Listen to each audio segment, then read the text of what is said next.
right. Mike wese atubwira ngo I do cyangwa se ndagukunda. Reka twumve ijambo kuri ndabagasabye kabanezeze. Ibyanjye byose uwo ndiwe n'uwo nzaba we yo.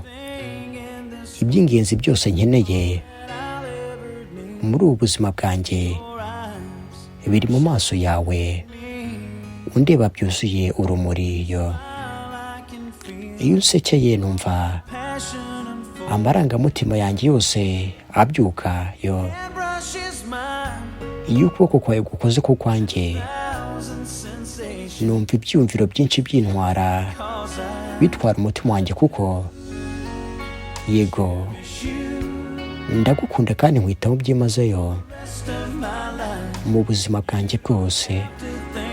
Ntugomba gushidikanya na gato, yego yo.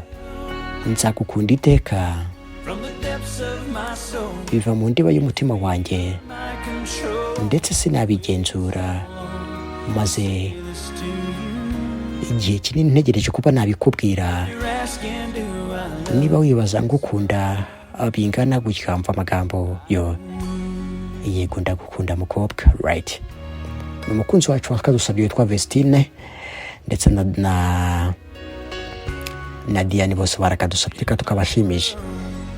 Ati mu buzima bwanjye mbere yawe yo, nabayeho numva amarangamutima yanjye ntaza njyana kugeza umunsi nahuriyeho nawe. Uko wamfunguriye ubuzima bwanjye ukambonera isi nshya yuzuye ibyishimo.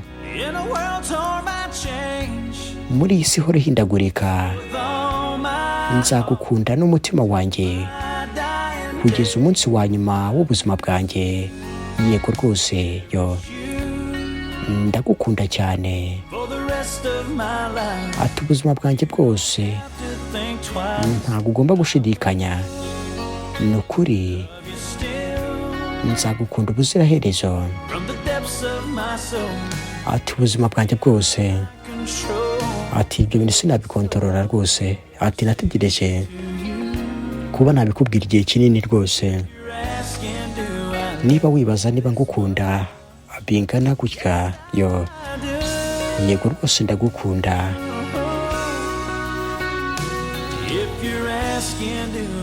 Ati niba wibaza niba ngukunda bigeze aha, igisubizo ni yego ndagukunda rwose. Kari akaririmbo keza cyane kitwa I do, yitwaga Mark Wills.